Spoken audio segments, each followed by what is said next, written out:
He understood what to do with music to make a hit. Global icon. BET Lifetime Achievement Award. At the center of hip-hop community in the 1990s, there was one man who ruled the game with so much control, manipulation, and aggression. He was at the center of the chaos and violence in New York City. Careers rose and fell at his command, and dark secrets followed him everywhere. At the mention of his name, artists feared him a lot in the industry. Violence and chaos bent to his will. This man was Sean Puffy Combs. I'm proud of myself. West Coast motherfuckers. The man who people believed was the one behind the death of Tupac and Biggie. People said he was jealous of Tupac and Biggie's friendship. That was why he killed them. But who exactly is Sean Puffy Combs, and how dangerous is this man? Now, in this documentary you are about to watch, I am going to be revealing the darkest secret about Sean Puffy Combs, aka Puff Daddy. Why I said he was involved in the murder of Tupac and Biggie. Now sit back and relax. This is Fame and Fallouts.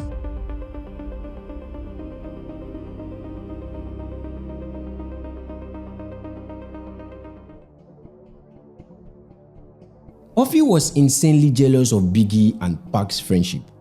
Because Tupac was a very likable person, all the women loved him. So Puffy wanted to work with Tupac on a lot of levels, business-wise, and Pac wasn't interested. Puffy was very threatened by Tupac, especially from a musical angle. You see, when you want to work with a guy that can make a lot of money for you, but the guy says, "Fuck you, I don't want to work with you." That was the case of Puffy and Tupac. A lot of you didn't know about this. Puffy was obsessed with Tupac's success. He wanted to be a part of it so badly that he used Biggie as a target to get to Tupac. But I would explain to you carefully so you can understand. Now, to understand the life and time of Puffy, the accusation that was leveraged against him, how he was at the center of Tupac and Biggie's death, we need to first visit his childhood story, where it all began.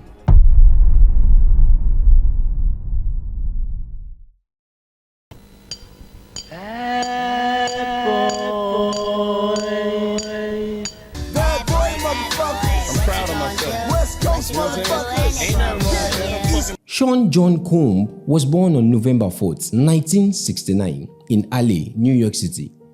Alley at the time was full of life, culture, music, but also dangerous. It was a place where ambition and survival lived side by side. Sean was born into this environment, and it shaped him from the beginning. His father, Marvin L. Combs, was not around for long. When Sean was just 2 years old, his father was murdered in a very tragical way. At the age of 33, he was shot and killed while sitting in his car near Central Park West Street in Harlem. Though the law enforcement at the time believed the shooting was related to his involvement in the drug trade and association with figures like drug lord called Frank Lucas. Meanwhile, Sean Combs was only 2 to 3 years old at the time of the incident. For many years, his mother lied to him that his father had died in a car accident.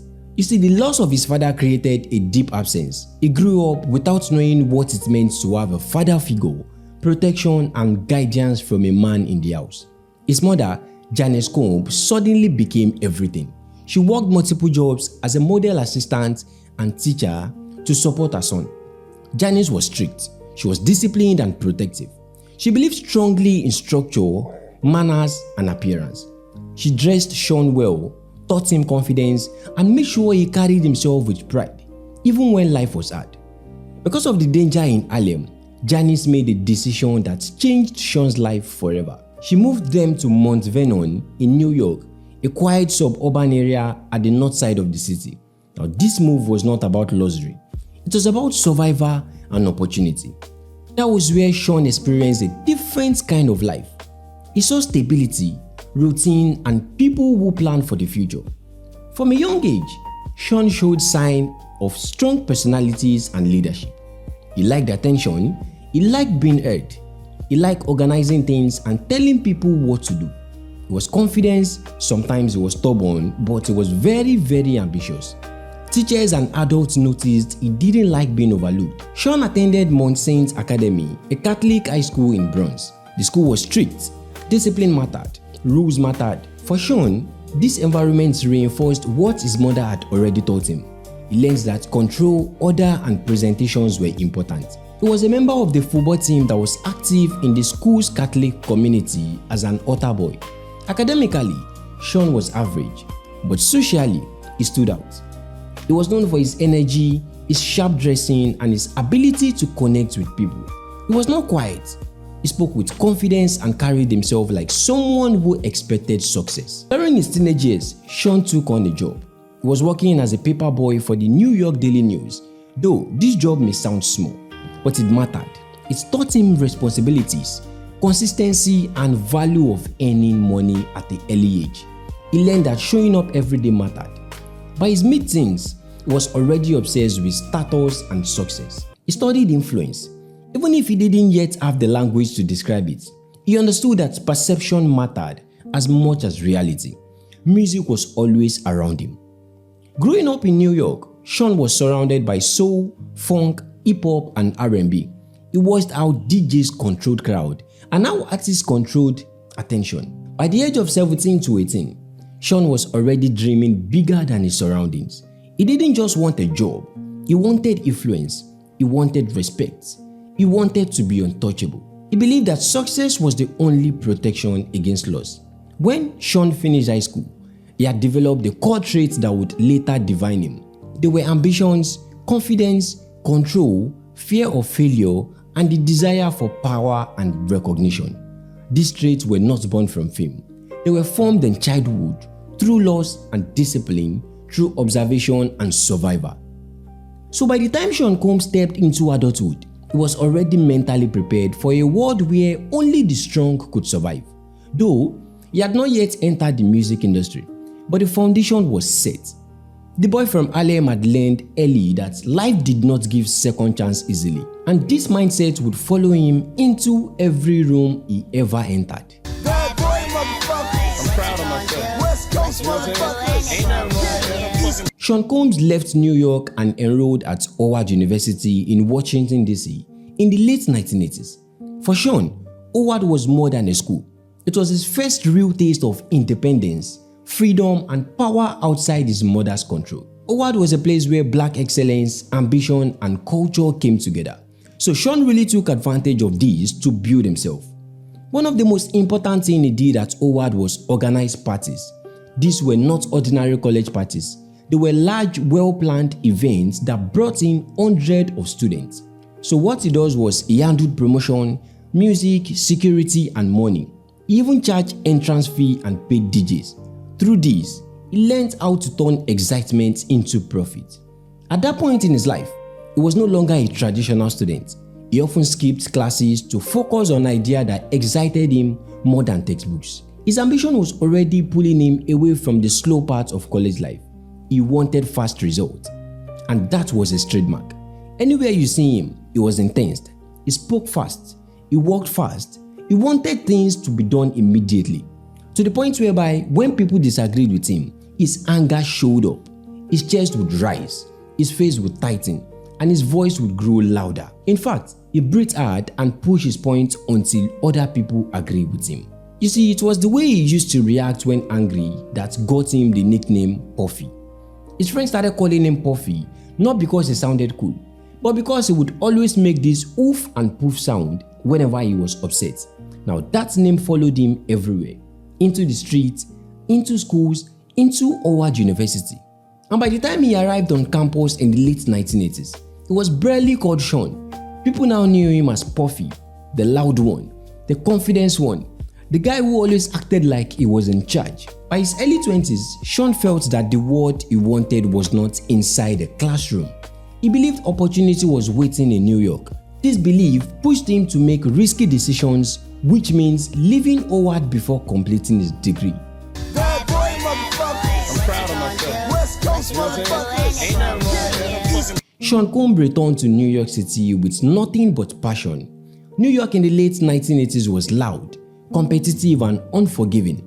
The music industry was tightly controlled, opportunities were real, and failures was common. But Sean Combs understood this quickly. He did not wait for invitation, he chased access. Now it was through persistence and networking that he landed an internship at Uptown Records, a writing label known for shaping modern R&Bs and hip-hop artists. At the time, internships were expected to stay quiet and follow orders, but when Sean came into Uptown, he changed the narrative. From day one, he worked aggressively, he stayed late, he volunteered for everything. He inserted himself into meetings where he wasn't invited. Some found him annoying, others said maybe he was hungry, but nobody ignored him because Sean learned fast. He watched how executive made decisions, how artists were controlled, and how money moved behind the scene. He learned that talent alone was not enough. Power was essential because it has control over people, timing, and image. And that power was what Sean desired. He wanted to take over, be in charge, control every individual under him. He wanted to be the one to say yes and no at the same time. But let's not forget that this young man was just an intern at Uptown Records. He was still under the supervision of Andre Harrell, who was the owner of Uptown. So all of this power and control that Sean desired was kept on low profile. His power wasn't loud. He moved quietly, behind closed doors, through favors, through silence. But he was nurturing another beast inside of himself. Which was why many years later, when Tupac died, when B.I.G followed, the fingers were pointing at nobody but Sean Puffy Combs as a suspect in disguise. Underground investigation said Puffy likely knew something about the death of Tupac and B.I.G. Now, to understand why Sean Puffy Combs was connected to the murder of these two people, we first need to understand how he came into Uptown Records, built an empire inside it, and came with his own Bad Boy Records. Because it was at Bad Boy that the old dark secrets were kept. So let's start from Uptown. Bad boy, motherfucker. I'm proud of myself. West Coast, motherfucker. Ain't nothing wrong with that. Sean Combs did not arrive at Uptown Records by accident. He arrived by force of will. Let me explain. After leaving Howard University in the late 1980s, Sean returned to New York City with a clear goal. It's either he gets inside the music industry, no matter how small the space was, or he failed on the streets of New York. Now, through persistence and connection, he secured this unpaid internship at Uptown Records, which was a fast-growing label by Andre Harrell. Like I said, Uptown at the time was shaping the sound of black music, blending hip-hop attitude with polished R&B. You see, Sean's rise inside Uptown was unusually quick. He went from intern to executive assistant, then to A&R, and then working directly with artists within a short period. For most interns, their job was to answer phone calls and stay invisible. But Sean refused to be invisible. This man wanted control. He wanted that influence and power to bring out or even write off the career of any artist he managed. That is the full control we are talking about. Some said that kind of mindset was manipulative, but others believe that it was the right mindset for anyone who wants to be successful. You see, when Sean was at Uptown, he kept low profile, but he was already deadly with his decision. From the beginning, people noticed his energy. He stayed longer than everyone else. He volunteered for tasks no one wanted. He pushed himself into rooms where decisions were being made. Some admired his hunger, while others found him overwhelming. They said he was doing way too much as an intern. They said, "Sean, you need to chill out. You are not buying Uptown Records, you only work as intern." But one thing was clear, Sean wanted control. He acted like an executive in waiting. He spoke with confidence, sometimes arrogance. He questioned decisions. He challenged artists and staffs older than him. At Uptown, this behavior stood out and not always in a good way. But still, Andre Harrell saw something valuable in him. He understood youth culture. He understood what sounded current. He knew how to spot trends before they fully formed. Because of this, Sean was promoted quickly, moving from intern to a junior role and then into A&R, where he worked directly with artists. That was where Sean's personality became more invisible. At this stage, there was no scandal, no lawsuits, no criminal claims about Sean. but there were warning signs that this young man could one day become authoritative and demanding. People didn't recognize it yet, that Sean wanted full authority over sound, image and behavior. He believed he knew better than artists what their future should look like. Well, this attitude brought success in some cases, but it also created tension on a long run. Bad boy, motherfucker. I'm proud of myself. West Coast, motherfucker. Ain't nothing wrong with that. By the early 1990s, Puffy's behavior had become controversial inside the company. Some executives felt he was reckless and disrespectful. Even though he was known for big ideas, he was also known for ignoring limits. He doesn't know how to act right any longer. He had this uncontrollable ego that was causing a big clash between him and Andre, who was the owner of Uptown. In short, let's say Puffy was doing events that Uptown Records did not send him. Because Puff, as an executive, he really is a very artistic guy. He can make videos, he can style. So I started to branch out in the movies and the television. So then Puff wouldn't really listen to anybody but me. So my full-time job became managing Puff.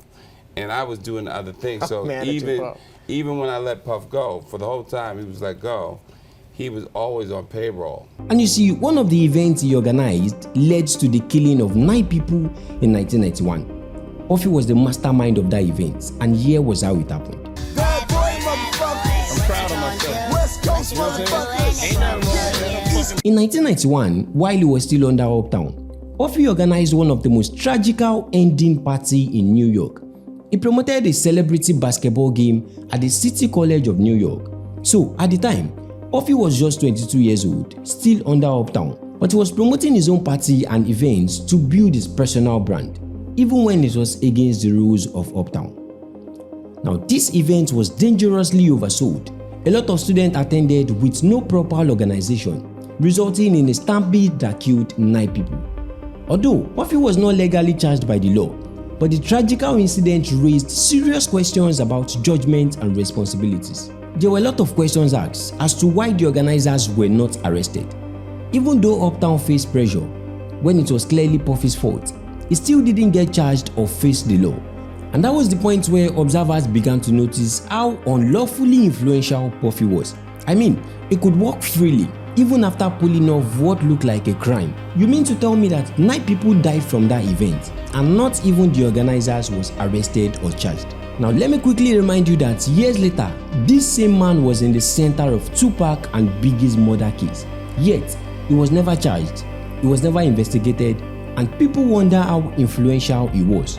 Now shortly after the events that killed 9 people, Sean Combs was fired from Uptown Records. And whatever must be done to ensure that this never, ever, ever happens again.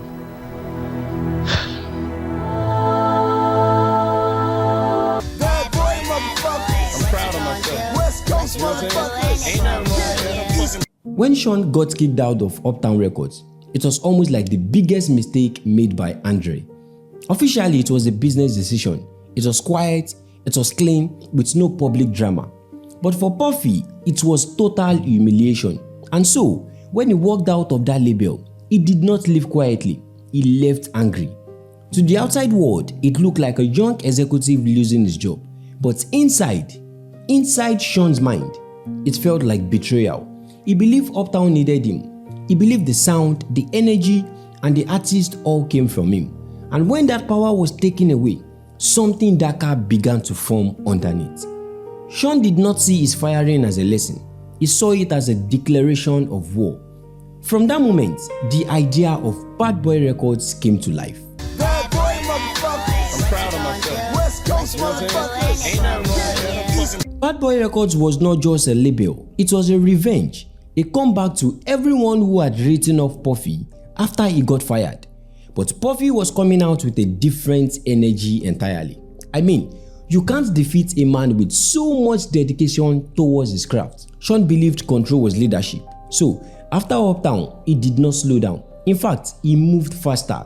He started calling contacts immediately, started drafting ideas, looking for investors to support the new labeling plan. And you see, Puffy doesn't want to just form an ordinary label, not a soft one, not a polite one. He wanted a label that would be loud, sound aggressive, flashy, and feared. and then he called it Bad Boy Records. That name wasn't accidental. It reflected how he saw himself being rebellious, dangerous, and untouchable. It also reflected how he planned to run things. Bad Boy would not be democratic. It would not be gentle. It would be controlled by only Puffy from the top down to the bottom. Sean wanted ownership, not partnership. He wanted loyalty, not opinion. He wanted obedience, not creativity without permission. But he also needed big finance to push that dream. So he started pitching his ideas to a man called Clive Davis, who was the founder of Arista Records. You see, Clive Davis took so much interest in Puffy's idea with the Bad Boy Records, not because of anything special, but because of how Puffy spoke with him with absolute certainty. He promised to bring out superstars, he promised hit songs, and he promised dominance. Clive David listened and agreed to invest in Bad Boy Records with a whopping $15 million at the time. That deal gave Puffy something more powerful than money. It gave him validation. Now he wasn't just angry, he was now authorized. I told you this young man had power to control whosoever he wanted, either negatively or positively.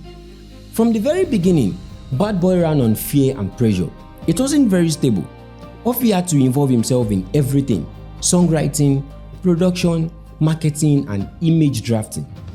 In fact, he was in charge of the clothing, the interviews, the stage presence, and how the artists talked, how they were dressed, and how they moved about. Artists didn't just record for Bad Boy, they lived inside Sean's vision. If someone disagreed, they were replaced. If someone questioned him, they were sidelined. If someone didn't fit the image, they disappeared. Puffy believed chaos created greatness. He worked artists until they were exhausted. He demanded loyalty at all times. He expected gratitude forever, and he never forgot who owed him. To some people, he was a genius, but to others, he was suffocating them. You see, behind the scene, power was tightly held by Puffy. The contract he gave to his artists were strict. The creative freedom was limited. In fact, Puffy made sure he inserted his voice into any record that his artists released. Even when artists didn't ask for it, his presence was constant.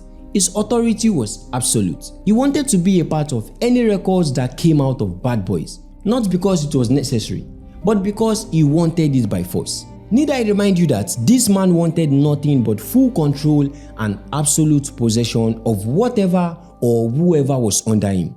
This was the real Sean Combs attitude, always wanting nothing but control, right from the teenage days at Howard University to the time he got to Uptown, to the point when he signed the Notorious B.I.G. This same Puffy stood in between Tupac and Biggie's friendship, and even almost took Kirk Burrowes out of the way. He had always wanted that unapologetic control over everyone around me. But before we get to the part when he signed Biggie Small to Bad Boys, let's quickly talk about who Kirk Burrowes was and what he did for Bad Boy Records. Bad boy, motherfucker. I'm proud of myself. West Coast, motherfucker. Ain't nothing wrong with that. When Puffy was starting out Bad Boy Records, he had someone with him. His name was Kirk Burrowes. You see, Kirk was the one handling contracts, financing, legal structures, and operation. In simple terms, Puffy was the face and creative force, but Kirk was the backbone and business engine. In short, without Kirk, Bad Boy would likely not launch the way it did. But a lot of people didn't recognize Kirk's efforts, simply because Puffy was always taking the glory. He wanted to be all over the place, taking the team's glory and looking like a one-man army. But behind the scene, there were teamwork running on the ground, and that is where Kirk Burrowes entered the picture. Kirk was not a rapper, he was not a producer, and he was not a promoter. He was a businessman. He understood contracts, financing, and cooperative structure. He had access to money and he knew how to set up a company that would survive in the music industry. So when he partnered with Puffy, the agreement was clear that Bad Boy Entertainment would be co-founded, and Kirk was going to be a co-founder and president alongside Puffy in that record. Bad boy, motherfucker. I'm proud of myself. West Coast, motherfucker. Ain't nothing wrong with that. Remember the story of Christopher Wallace, aka Biggie Small, the Notorious B.I.G., in the part 1 of this documentary. Remember how we first met with Puffy and how they got along together? If you are yet to see that story, don't forget to watch the part 1 after this one. Now, when the Notorious B.I.G entered Bad Boys in 1993, the label found a young king. Biggie Small entered the picture through Puffy's industry connection. Biggie was raw, hungry, and deeply talented. So when he got signed to Bad Boy, the label's future changed instantly. But you see, signing an artist like Biggie required contracts, legal clarity, and financial planning. Those documents passed through Kirk's hand. To know how important Kirk was, as Biggie began recording what would later become Ready to Die album, Bad Boy started gaining attention. Money began to flow in. Power dynamics began to shift. This was where tension started from. As Bad Boy's success grew bigger, Puffy's control expanded. He was no longer just a visionary executive. He was becoming a celebrity in his own right. His confidence turned into dominance. According to inside reports, Sean increasingly wanted total authority over the company. But Kirk, on his own part, as a co-founder, did not see himself as someone to be sidelined. He believed the company belonged to both of them. There's a yearning for him to have that complete, total control. You're my artist, you're my best friend. You're writing this song for like 30 days. But as Bad Boy was changing, the spotlight favored Puffy. Artists answered to Puffy's call. Industry executive dealt with Puffy. Internally, Kirk's influence began to get unrecognized. At the same time, Biggie Small was growing bigger inside Bad Boys. He was making more money for the label, getting recognized, and as the only artist on that label, Biggie unknowingly became the center of distraction between Puffy and Kirk. Let me explain. You know, Puffy had become more assertive, more controlling, and more decisive. So the decisions that were once shared now shifted power to Puffy, leaving Kirk behind. And it was Biggie who unknowingly became the center of this shift, because whoever controlled Biggie controlled Bad Boy's future. You see, Biggie on his own part was focused on survival and not politics. He was recording, performing, and trying to keep his past from pulling him backward. But the environment around him was tightening. Sean had become increasingly controlling, not just creatively, but personally. He began to shape Biggie's public image. He guided interviews, he influenced moves. Some saw him as a mentorship, but others saw it as a control. The same way Kirk noticed the shift. He saw Puffy's positioning himself not just as an executive, but as the sole authority. And it was Biggie's success that accelerated that transformation. The label was no longer a partnership, it was becoming a throne. By 1994, when Ready to Die was released, everything exploded. Biggie had become a star, Bad Boy became profitable, Puffy became powerful, and Kirk became inconvenient. Biggie's rise and Kirk fall were happening almost at the same time. Biggie was rising while Kirk was falling. But let's take Kirk out of the picture for a while. Let's talk about Biggie's best friend that later turned to his worst enemy in the industry.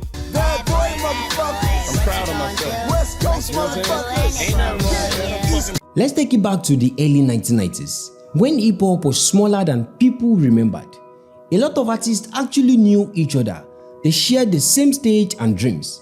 It was not yet divided by East Coast or West Coast beef. It was still about survival and respect. That was the world where Biggie met Tupac. They met around 1993, backstage and through mutual industry connection. Tupac immediately took a liking to Biggie. Biggie was still an underground artist, while Tupac, on the other hand, was already visible. He had movies, he had albums, and he had reputation for intelligence, poetry, and raw honesty. Biggie liked his personality. In fact, Tupac gave Biggie advice. He warned him about contracts. He warned him about industry. He warned him about trusting the wrong people. You know, Tupac knows better. He even described Biggie as my little brother because he cared for him so much. But how did these two best friends in their early years turn out to be the worst enemies later in the game? Well, people said it was Puffy's handwork. They said he was the mastermind behind the fall apart of these young kings. Now let me fully analyze the accusation. Here is something that many people forgot or probably didn't know about. Before there was any war, Puffy wanted to work with Tupac on so many records. Puffy respected Tupac's talent because Tupac had power, he had depth, and he had cultural influence. And for a young label like Bad Boy Records, Tupac represented something huge.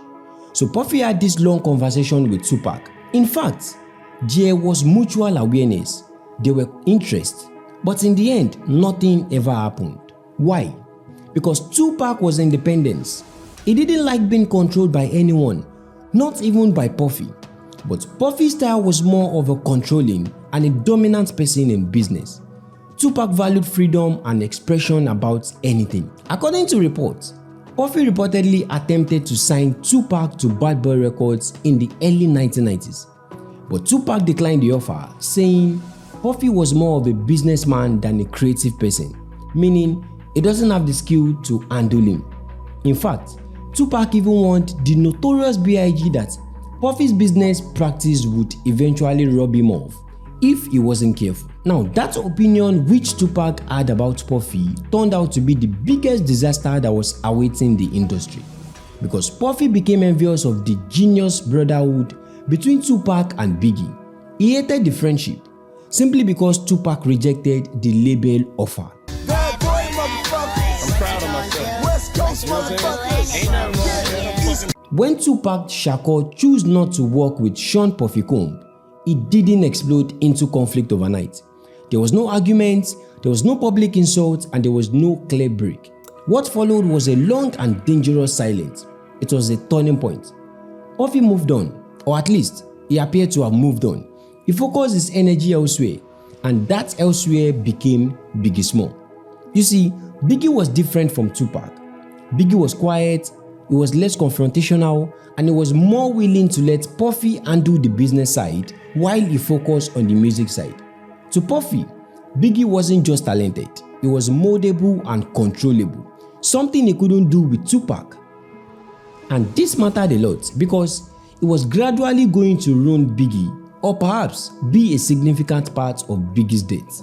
As Puffy poured his attention into building Biggie, the label's direction became clear that Bad Boy Records would be tightly controlled, sharply branded, and strategically managed. Meanwhile, Tupac was watching from a distance.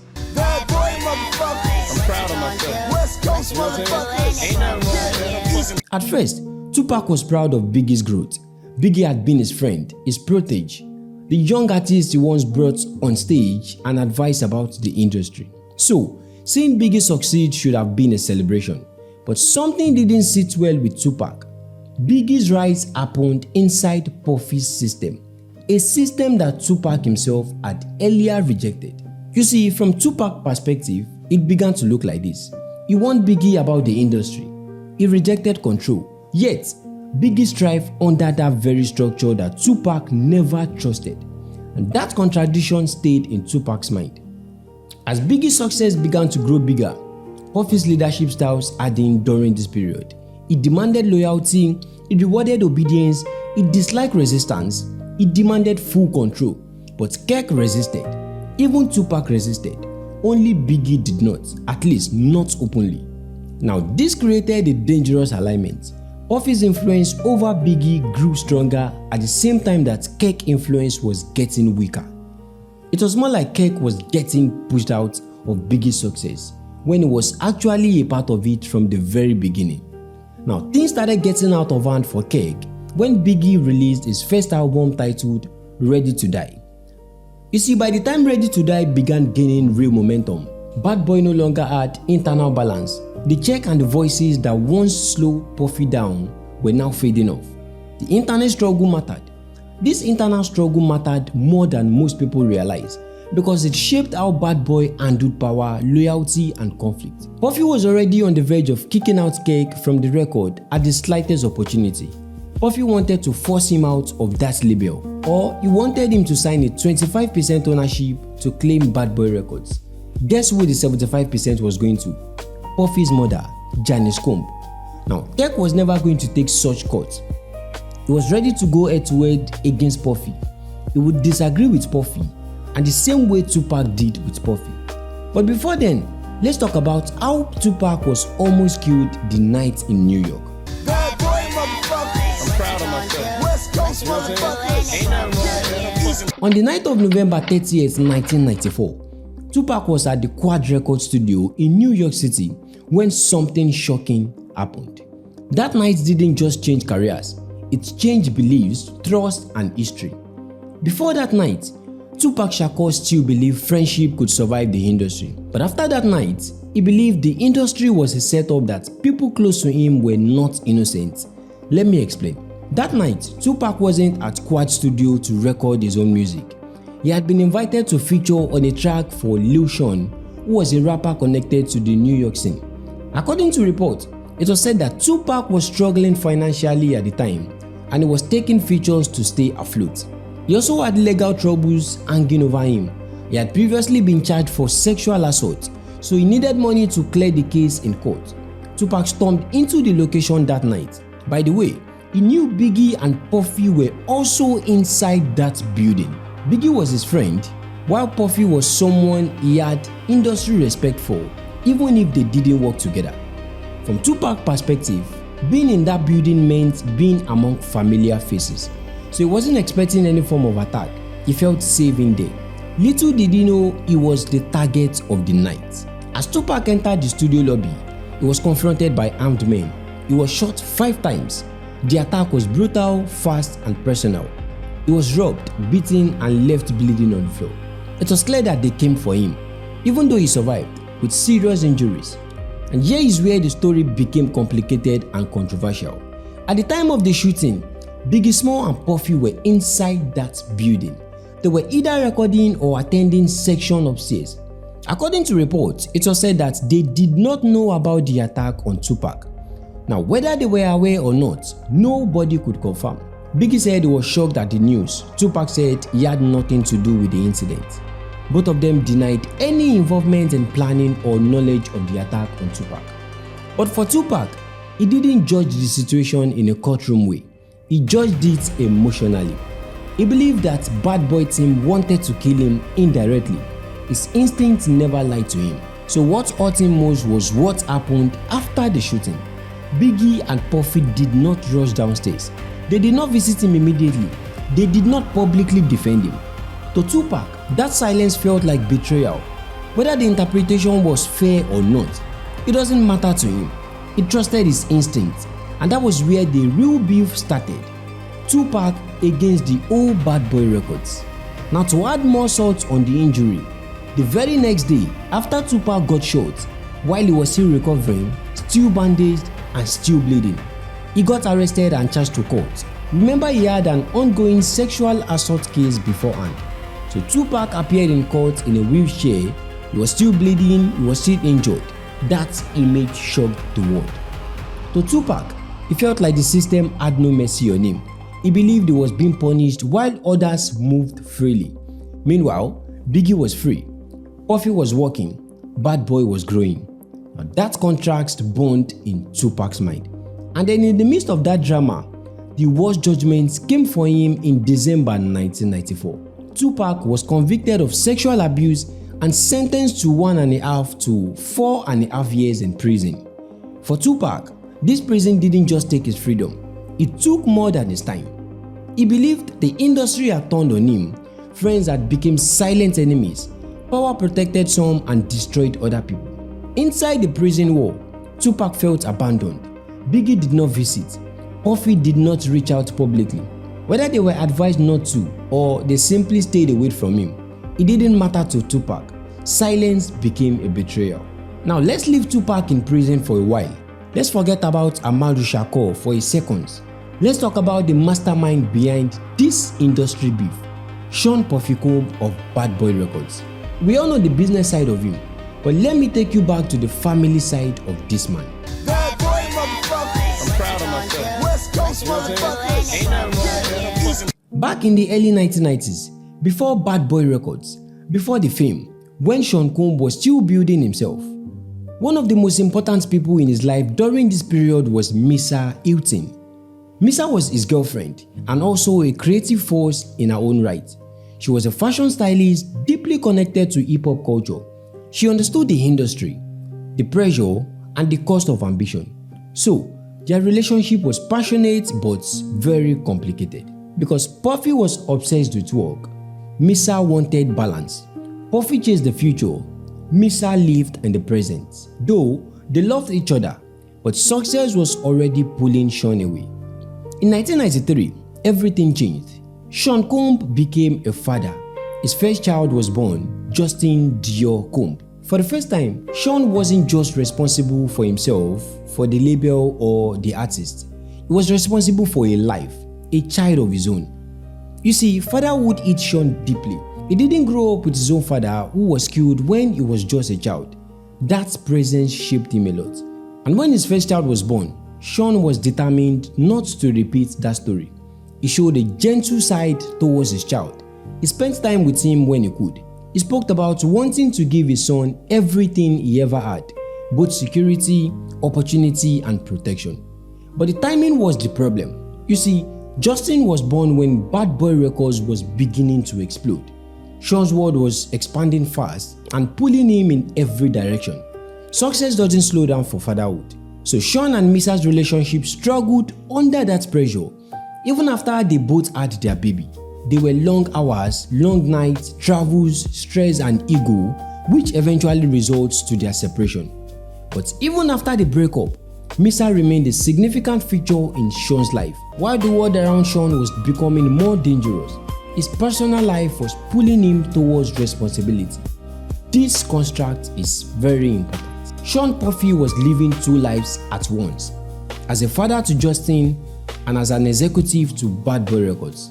Now let me take you back to the industry beef, cause that is where the gist lies. Bad boy, motherfucker. I'm proud of myself. West Coast, motherfucker. Ain't nothing wrong with it. For a brief moment, it looked like the hip-hop industry was shaking when Tupac got sentenced to jail. But on the surface, the industry kept moving. Sean Combs returned fully to business. Biggie Small focused on music. Kirk was still fighting for his spot in Bad Boy, while Tupac disappeared behind prison walls. And hip-hop, as always, refused to slow down. As Tupac sat in prison, Puffy carried the weight of an expanding empire. Bad Boy Records was no longer a risky startup. It was becoming a cultural force. Every move Puffy made was watched. Every word was interpreted. Every silence was questioned. As a matter of fact, the Quad Studio shooting had not faded from memory. People still whisper, journalists speculated, drivers looked for weakness. They were asking questions. Who organized the shooting that night? Was it Puffy? Or was it just a coincidental attack by some robbers? No, that wasn't just a robbery. Because if it was, they would have stolen Tupac Rolex watch. But they didn't. Instead, they tried to take his life. A lot of questions were asked. Names were mentioned, but no one was brought in for investigation. Neither Puffy, nor Biggie or the big names in the building. Perhaps they were not there at the time. Puffy on his own side responded the only way he knew how to, which was control. He tightened his operation, he centralized his decision, he protected the brand at all costs. Publicly, he smiled, but privately, the stress was constant. Because Puffy knew something important. Whether he spoke or not, the industry was waiting for the next explosion, which was Biggie Small. Bad boy, motherfucker. I'm proud of myself. West Coast, motherfucker. Ain't nothing wrong with it. Puffy took Biggie from underground to mainstream artist at Bad Boy Entertainment. Biggie Small was rising fast. He was making waves, but there was a big problem. He didn't have peace of mind, even when he had money, and here is why. Biggie's debut album, Ready to Die, was gaining serious attention. His voice was everywhere. His face was becoming recognizable. But behind the success, Biggie felt trapped between two words. On one side was Puffy, his label boss, his protector, his gateway to success, and the controller of his career. On the other side was Tupac, his former friend, now turned enemies and watching from prison. As a matter of fact, Kirk could have been involved in that picture. But you see, Kirk wasn't into all of those drama. He was just staying quietly, building Bad Boy as the co-founder. The only person Kirk had issues with was Puffy, who was trying to kick him out of the label. So, Biggie tried to stay quiet. He avoided interviews, he avoided confrontations, he avoided choosing sides. But silence doesn't stop tension, it only delayed it. Puffy stayed disciplined. He avoided public conflict. He refused to respond to rumors. He focused on expansion and more records, more artists, with more visibility. But Biggie was feeling the heat. Even though his album Ready to Die was making wave in New York, several songs on that album were widely misinterpreted. People said it was taking shots at Tupac. Songs like Who Shot Ya? Who shot ya? Separate the weak from the ops. Leap hard to creep them. Machine Gun Funk and many more. Biggie always denied this. But perception matter more than intention. Ready to Die wasn't a diss album, but in the wrong moment, to the wrong years, it became a weapon. And by the time Tupac got released from prison, those were the songs he took as diss track and he aggressively replied to them. But let me take you into analysis of how Tupac got released with the help of Suge Knight and how Puffy and Suge Knight became worse executive enemies. Bad boy, motherfucker. I'm proud of myself. West Coast motherfucker. Ain't nothing wrong with that. The name Suge Knight was very popular among the hip-hop community in the 1990s, just like Sean Puffy Combs. Suge Knight was not just a record executive, he was a presence. He was tall, intimidating, and feared by people. Suge controlled Death Row Records, another kind of label at the top of the list. You see, Suge Knight ruled with raw authority. He believed power mattered more than polish. He chose loyalty over diplomacy. Where other people negotiated quietly, Suge confronted openly. By the mid-1990s, he represented the opposite of Bad Boy Records' image. While Tupac sat in prison angry and looking for help to get out of jail, the only person who came through was Suge Knight. You see, this man put a call through to Tupac in prison. He didn't speak softly. He didn't offer sympathy. He offered freedom to Tupac. He said, "I'm going to bail you out, but you are going to work for me." And that was it. In October 1995, Suge Knight paid Tupac's $1.5 million bail, pulling him out of prison and into Death Row Records. The message was clear. You are not abandoned anymore. You are now with the biggest label in New York. To Tupac, this was everything. Where the industry had gone quiet, Suge Knight acted. Where Bad Boy stayed silent, Death Row showed loyalty. That single decision reshaped hip-hop history. Tupac was back on track with the help of Suge Knight after 13 months in jail. Now with Suge Knight backing him up, Tupac felt protected and empowered to speak. Death Row didn't ask him to calm down. They encouraged him to go louder. From the moment Tupac signed with Death Row, the conflict took shape and Tupac became Death Row's sharpest weapon.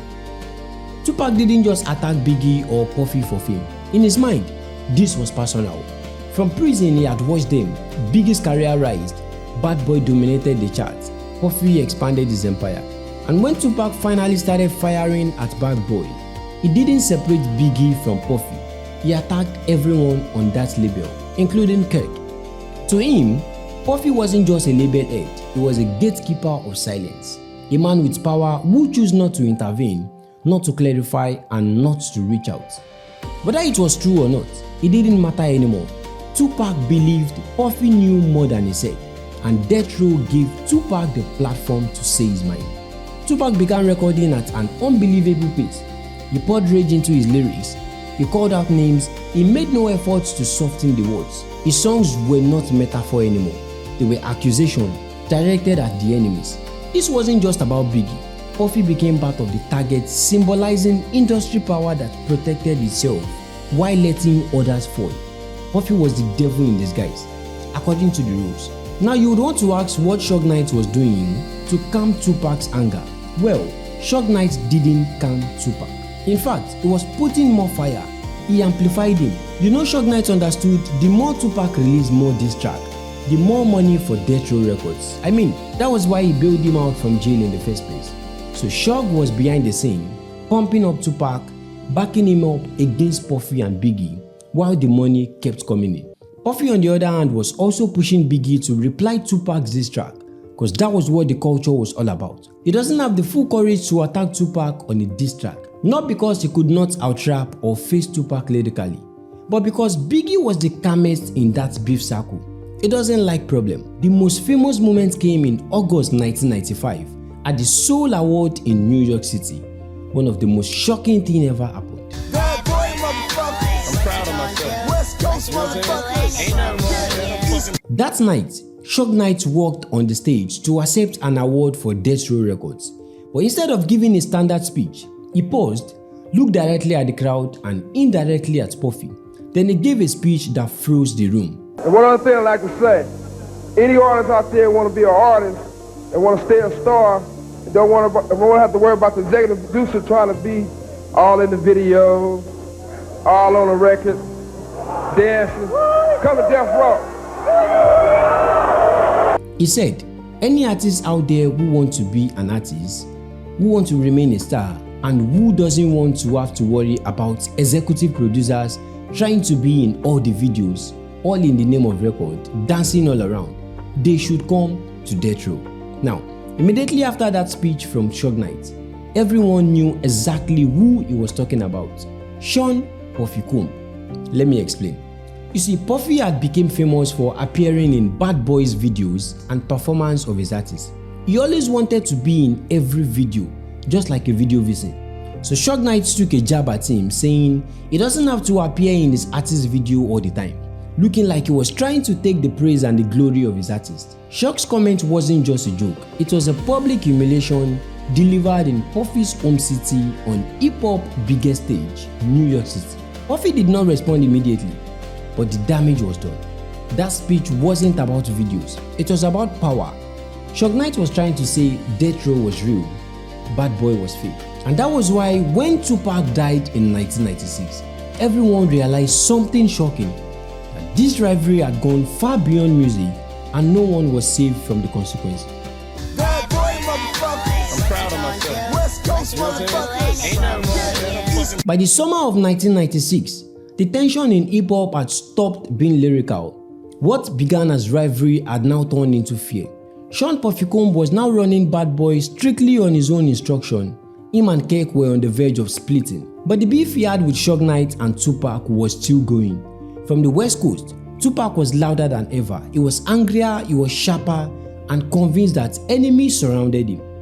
Fuck Mob Deep, fuck Biggie, fuck Bad Boy as a staff record label. To Tupac, Puffy wasn't just an executive. He symbolized an industry manipulator. He wanted to trick his fuck up one day, but it was never going to happen.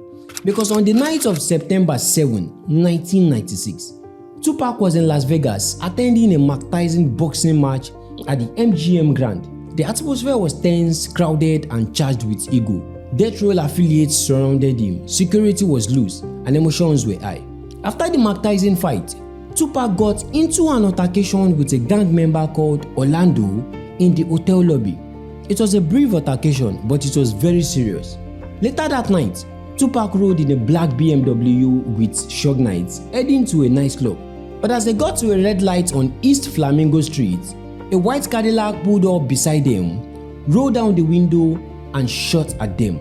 Multiple bullets struck Tupac, but Suge Knight wasn't affected, and that was it.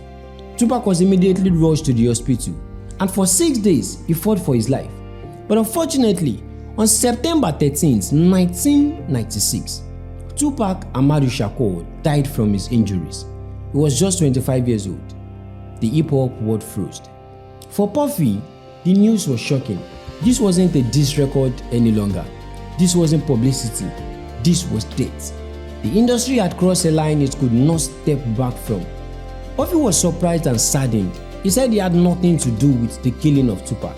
He stayed careful, watching how things unfold. But Suge Knight, on the other hand, was also injured in the shooting. He was angry, but also scared. From that moment, Death Row Records went quiet. Fans everywhere were sad and confused. Other artists in hip-hop felt the tension rise. Police started investigating, but it was hard to find the answer. As the investigation began, street rumors began filling the air. Names were mentioned, and for sure, Sean Puffy Combs was at the top of it. His name was consistently mentioned on the street, but he wasn't called in for investigation. Some believed they killed Tupac, others said the street gang members did it. Though some years later, another name would surface again and again as the suspect who killed Tupac. That name was Keffi D. Let me tell you who Keffi D is and why he was linked to the killing of Tupac. Bad boy, motherfucker. I'm proud of myself. West Coast, motherfucker. Ain't nothing wrong with. Keffi D's real name is Dawn Kent Davis. He's a former member of the Southside Compton Crisp, which was a Los Angeles street gang. He was not a celebrity, he was not a rapper, and not part of the music industry. His name just entered the Tupac and Biggie story years later when he began giving interviews and making claims about what happened on the night Tupac was shot in Las Vegas. Kefidi said he was in the white Cadillac involved in Tupac shooting that night. He said the shooting was gang-related, not industry-ordered. He said it was a retaliation after the MGM Grand Fight by Mike Tyson, which Tupac went to see the fight that night. He said Tupac was not the original target. He said someone else was. After Tupac Shakur died, the tension between Suge Knight and Sean Puffy Combs did not disappear. It deepened quietly and dangerously. The noise slowed down, but the pressure became heavier. For Puffy, Tupac's death was a turning point because what had once been rivalry now felt like a warning. He knew the industry was watching him closely. Every move, every silence, every appearance was being judged. Puffy became more guided, more careful. Security around him increased. He stopped speaking loosely. In public, he showed respect for Tupac's death. In private, fear had entered the room.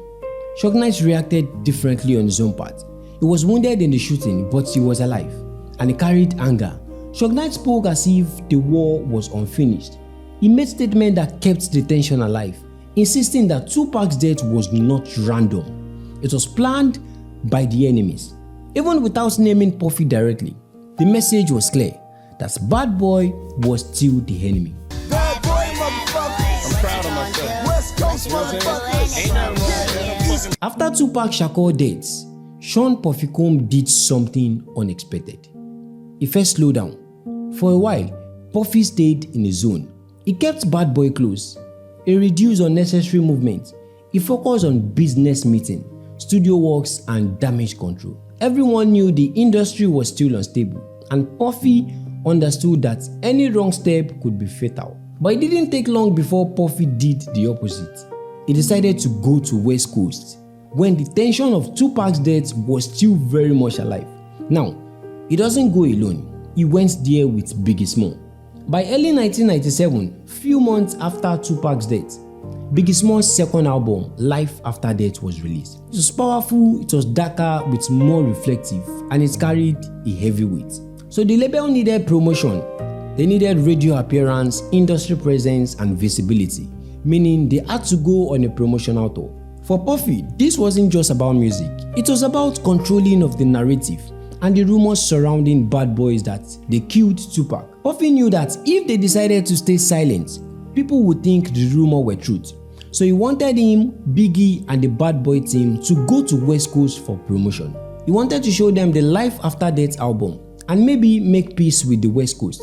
Little did he know that he was doing the right thing at the wrong time. Biggie, however, felt different. He was uneasy. He didn't want to step into West Coast. He knew how risky it was. It wasn't about the money, it was about his own safety. Or maybe Puffy was thinking otherwise. The album had to move regardless. You see, even though the West Coast was dangerous to step in, Puffy still felt it was important to do the tour because Los Angeles was the center of media, radio, and award shows. For Puffy, avoiding the West entirely could send the wrong message that Bad Boy was afraid. So, they went to West Coast. Bad boy, motherfucker. I'm proud of myself. West Coast, motherfucker. Ain't nothing wrong with that. On 8th of March 1997, Puffy flew into Los Angeles with Biggie. From that moment Puffy landed, the air felt heavy, the smiles were tight, conversation felt forced, every laugh ended too quickly. To Puffy, the pressure felt normal. I mean, it was that kind of pressure that followed tragedy. Tupac had been gone for 6 months ago, but his absence still filled every room. Biggie on his own part stayed close that day. He stayed closer to Puffy than usual. They moved together, they talked quietly. Biggie wasn't complaining, he wasn't panicking. But he was quiet, he was more observant. He watched people instead of the room. He listened instead of talking. That night was supposed to be simple. They were meant to attend an award show at the Peterson Automotive Museum party. It was supposed to be a quick appearance, a smile for the camera, then they go back home. That night, Puffy was moving with so much confidence. He greeted people, he shook hands, played the role he knew too well. He checked on Biggie often. Biggie smiled when needed, but he stayed close to familiar faces. You see, Biggie was at that party because of Puffy. But at some point, Puffy took a step that changed the night forever. And I will tell you, that night, when everything was moving gradually, Puffy, who was supposed to be the sole protector, told Biggie that he would soon be leaving for a meeting he had the next morning. That was where Biggie's protection got vulnerable. Puffy told Biggie, "I would see you later in the morning. I have a meeting to attend." And that was the separation right there. Biggie gave the same calm nodding he always gave, and the two of them left the party in separate vehicles. That was the last time Puffy saw Biggie alive. Bad boy, motherfucker. I'm proud of myself. West Coast, motherfucker. Ain't nothing wrong with that. After Puffy left the party, Biggie stayed behind a little longer before leaving. When it was time to leave, Biggie stepped into a GMC suburban SUV car, sitting in the front passenger seat as they drove down the road. It was just after midnight on March 9, 1997. As the SUV stopped at a red light on Wilshire Boulevard, another vehicle slowly pulled up beside them. It was a dark-colored car. You see, no one inside Biggie's vehicle expected trouble at that moment. There were no loud arguments, there were no warning. Then the window of the other car rolled down and gunshots exploded into the night. Biggie had just been shot dead right at the red light spot. I could imagine what was running through his mind while he was losing his life. He'd probably been mumbling words like, "Puffy, you let me down." Biggie was immediately rushed to the hospital, but by the time his body arrived, it was too late. At 1:15 a.m., Christopher Wallace, the notorious B.I.G, was pronounced dead. He was only 24 years old at the time. The news spread quickly that another superstar is gone, another unsolved killing. Just 6 months after Tupac Shakur's death, hip-hop was hit again. Puffy was not there when the shot was fired. He himself learned about what happened through a frantic phone call, and by the next morning, the reality was clear. Biggie was dead. The war had taken another life. As the news of Biggie's death went around the world, too many questions were asked. Could Biggie have lived if he never went to the West? Should the trip have been cancelled? Was the industry pushing too fast? These questions have no answers. What remained was total regret. Puffy never publicly admitted that it was his fault, but those close to him said he changed after that night. The confidence got softened, the losses had become real, Tupac was gone, now Biggie was gone, and the war had taken everything. Bad boy, motherfucker. I'm proud of myself. West Coast, motherfucker. Ain't nothing wrong with that. Now the funeral arrangements were massive. Christopher Wallace was not just a rapper anymore, he was a symbol. Fans demanded a big farewell for him. The city of New York prepared for it. Streets were closed, police were deployed, media watched every move. And at the center of all this plan was Sean Puffy Combs, the man who said he was going to give Biggie the biggest befitting funeral ever, the one that hip-hop had never seen anything like it. Puffy said he was going to make sure the funeral was the biggest in the city. But one question that was never asked was that, who was going to fund the funeral? Is it Bad Boy Records or Biggie himself? By the way, Biggie still had money and royalties under Puffy before he died. So who is going to take or claim that money? Or is Puffy trying to fund Biggie's burial with Biggie's money? That part wasn't clear enough, and nobody really had time to ask those questions at the time. The grief was still fresh and they just wanted Biggie's body to rest. But few years later, when documentaries began to surface, there were controversial claims that Biggie paid for his own burial through insurance or personal fund, rather than Bad Boy Records covering for the cost directly. Whether those claims were true or not, Puffy was right at the center of it all. If he truly used Biggie's royalty to fund Biggie's funeral or not, only he knows. But if Puffy truly did this that way, do you think he did something bad? People began to ask, why wasn't Puffy more vocal? Why didn't everything feel so controlled? Why did business continue so quickly afterward? Well, none of these questions came with clear answer. Puffy never publicly addressed the burial payment claims in details. He didn't deny them directly. He didn't confirm them either. He stayed silent, and silence once again became part of the story. That silence began to raise more suspicions about Puffy's involvement in Biggie's death and funeral. While this scandal and accusation was going on, there were more controversial cases happening inside Bad Boy Records. Puffy against his co-founder, Kirk. Bad boy, motherfucker. I'm proud of myself. West Coast, motherfucker. Ain't nothing wrong with that. The conflict between Puffy and Kirk began years earlier, long before the death of Biggie. But after Biggie's death, a lot was happening underground. Bad Boy Entertainment tried to move forward, but internal conflict was holding them back. Remember, Bad Boy Records was founded by 3 key figures: Puffy, Kirk Burrowes, and Clive Davis, who invested on Puffy at the time. Now, Kirk was the business mind. Puffy was the creative and public face. But as Bad Boy grew bigger, power shifted. Kirk had already been pushed aside months earlier by Puffy. Remember, they had clashed on different levels. Firstly, the case of 25% ownership. Secondly, the baseball bat attack on him by Puffy. And again, the controlling attitude of Puffy over him and Biggie. Now, when Biggie died, the separation from the company became final. Kirk was already removed from daily operation. He no longer had assets. His role was effectively erased. According to Kirk Burrowes, the final break between him and Puffy began after he refused to carry out a request made by Puffy. You see, Puffy asked him to change the Biggie contract and flip it the other way around. He wanted Kirk to fraudulently forge Biggie's contract to be in absolute favor of him and Bad Boys. Sean wanted me to change the agreement to more favorable terms for Bad Boy, and his family and mother would not know. And since he had signed the agreement, he wanted those changes to come from out of the center of the agreement and have those pages replaced with the other terms. You see, Kirk saw that request as unethical and unprofessional, even though Biggie was dead. He saw no reason to change the contract.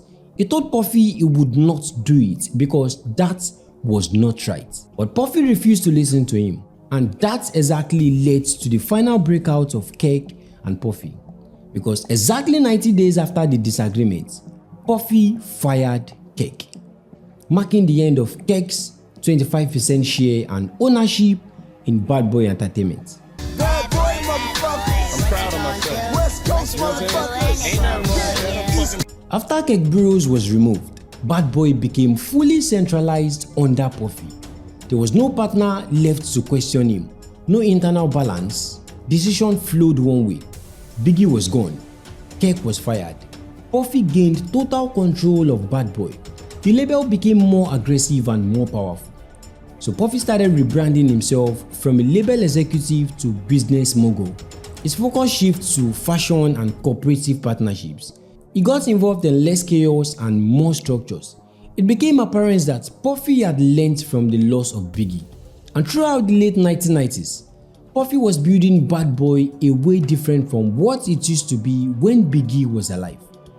Suge Knight, on the other hand, was not on the street of Los Angeles anymore. He was already in jail, and this was how he got there. You see, just 10 days before Biggie was shot, Suge Knight was sentenced to 9 years in prison for violation of probation. It was not because of Biggie. Now, this violation started from the September 1996 assault on Orlando Anderson at the MGM Grand in Las Vegas. That same night, Tupac Shakur was fatally shot while riding in Suge Knight's car. So apparently, a few months later, Suge Knight was linked to the assault, and then he was sent to jail. So as the East and West Coast rivalry reached a tragical peak, as Biggie was killed, Kirk was fired by Puffy. Suge Knight was also in jail watching the fallout of his own Death Row records. By the late 1990s, hip-hop entered a strange pause. The giants were gone. The industry didn't want war anymore. They wanted money, structure, and distance from chaos. Now, these new feelings opened the door to a new era. The early 2000s became a time of cooperative hip-hop. There were more brandings, new artists came on board, new executive labels started coming up. Puffy had no choice than to adapt to these shifts. He focused more on fashion, media, and image control. He was doing everything to survive the game. As it was a new world, it was the 2000s, the beginning of another decade. And that was when Puffy added another figure to Bad Boy Records. Her name was Capricorn Clark. Capricorn Clark is one of the most important but least understood figures in Puffy's story. especially when the narrative moved from the 1990s to the early 2000s. Clark did not come from the streets or rap spotlight. She came from inside the industry. She started her career in the music industry in the late 1990s, working behind the scenes in artist relations and management. By the early 2000s, she had positioned herself as a trusted operation and talented executive, the kind of person who handles sensitive matters, managed assets, and protected the boss from chaos. And that was what Puffy liked about her.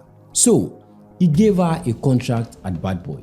When Capricorn Clark became connected to Puffy, her role went far beyond a normal assistant. She worked closely with Puffy as a senior executive and personal assistant. She became one of the people who knew where everyone was, who was loyal and who was not. In Puffy's word, that kind of role meant power and danger.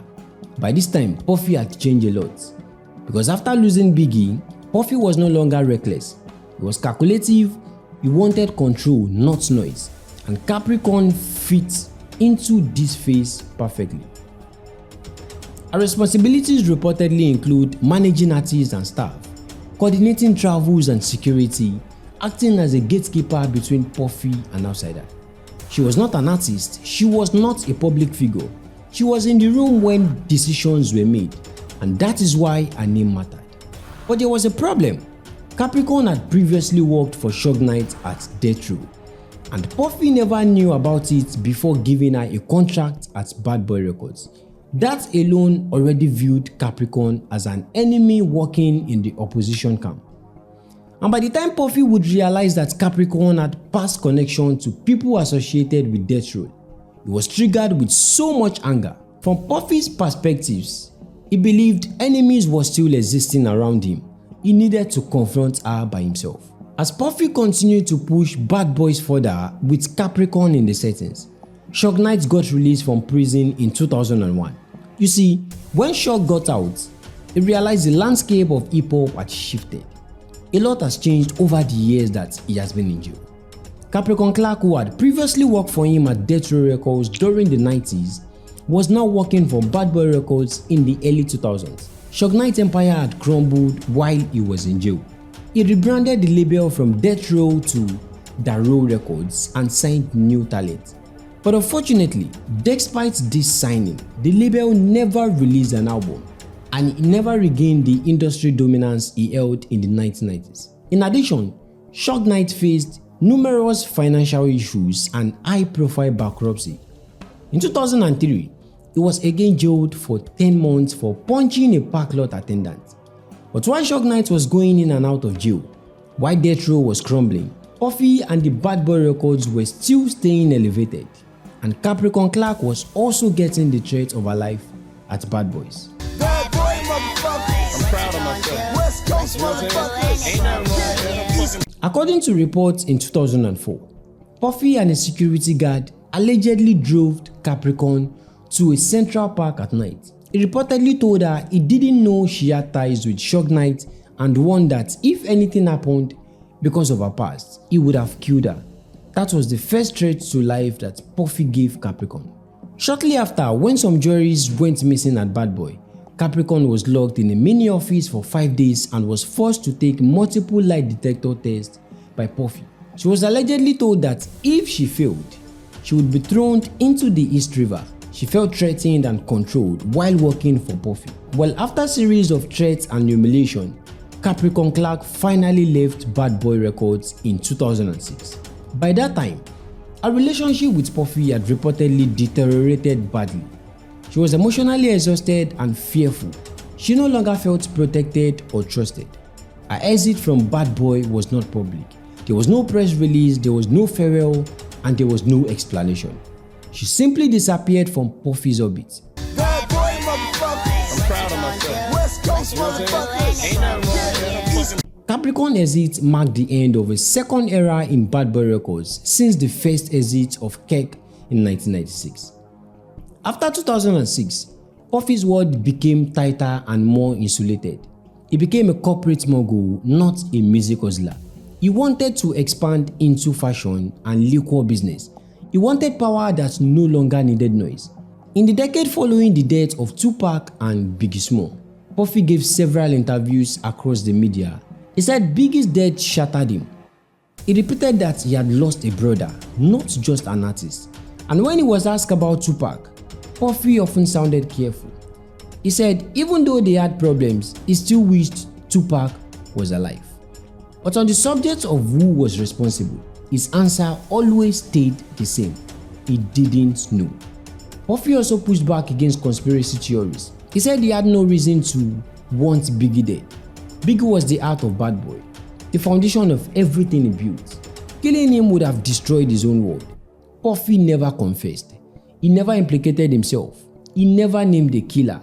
Instead, he positioned himself as a survivor of brutal chapter in hip-hop history, a man who lost a friend, faced accusation, and chose to move forward rather than live inside tragedy.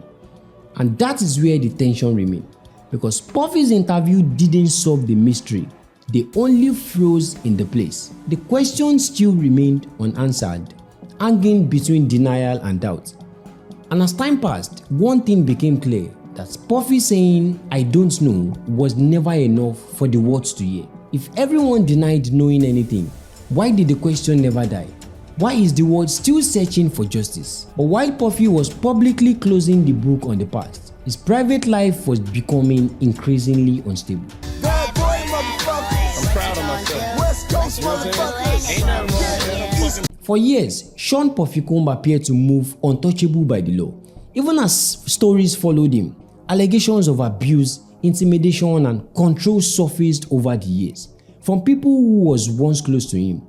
No arrest came, no charges stopped. His power, wealth, and legal team created distance between rumor and consequences. Many incidents were never reported at the time. Many of them were wrapped into fears, loyalty, and silence, while other cases end in settlements and not trials. In public, Puffy remained successful and protected, but in private, he was hidden behind influence and money. Sean Puffy Combs kept moving forward, untouchable, protected by power and time, until it stopped working. Because years later, nemesis started catching up on him. The past came back louder than rumor, and modern allegations began to surface once again. By this time, there was no place for Puffy to hide. Bad boy, motherfucker. I'm proud of myself. West Coast, motherfucker. Ain't nothing wrong with that. For nearly 2 decades after Biggie's death, after Tupac's death, after Kirk got fired, Suge Knight got jailed, Sean Puffy Combs lived in a space where few people ever reached. He had untouchable success. The questions about Tupac and Biggie's deaths still never disappeared, but they were pushed to the corners. Puffy stayed rich, visible, and protected by time. Hip-hop moved on, the world moved on, or so it seems, until the late 2010s when something began to change. The culture itself started to shift. A new generation of fans, journalists, and artists began asking questions that the older generation avoided. Social media began to review old interviews that was done in the past. Old footages was slowed down, paused, and re-examined. That pattern that was once felt like coincidence began to feel connected. At the same time, the music industry entered an era of reckoning, and that was when allegations began to fall in against Puffy. Former associates, staff, and insiders began speaking out, some publicly and some through legal filing. These stories were all similar to how Puffy treated them badly, with controlling behaviors, threats, surveillance, and emotional dominance. Again, there were allegations, not convictions, but the volume mattered this time. Now, what made this moment different from the past was who was speaking.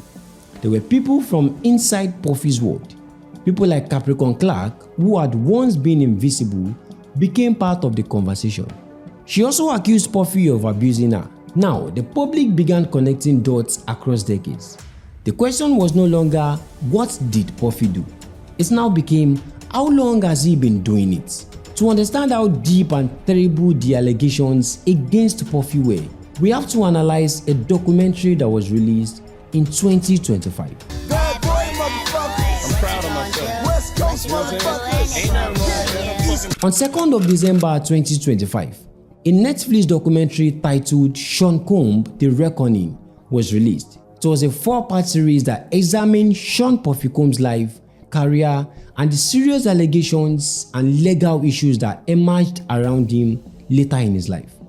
This project was produced by 50 Cent and directed by Alexandra Stapleton, and it included interviews and materials that has never been seen before. But before that documentary, Puffy had already been arrested on September 16, 2024 in the South District of New York on a series of federal charges. These include accusation of sex trafficking by force, transportation for purpose of prostitution, and sexual abuse on a lot of women.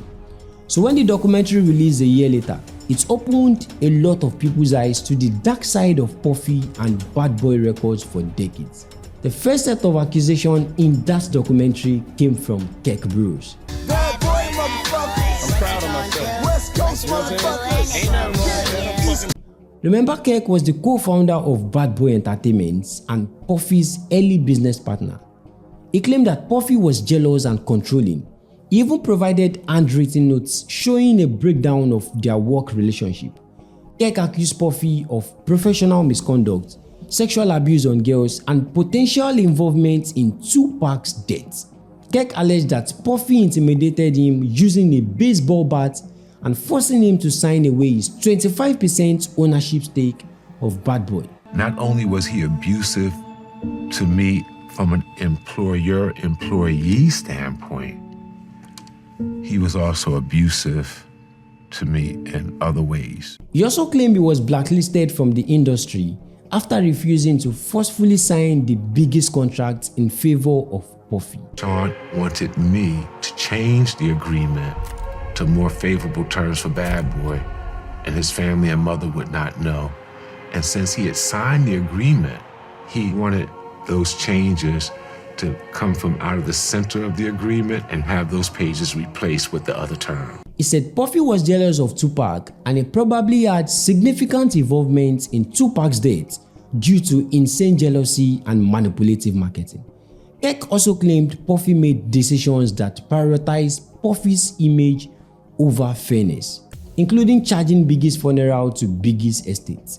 Bad boy, motherfucker. I'm proud of myself. West Coast, motherfucker. Ain't nothing wrong with that. Another allegation came from Andre Harrell. Andre was a singer, band contestant, and a member of Damn It Kane, a group that was created by Puffy.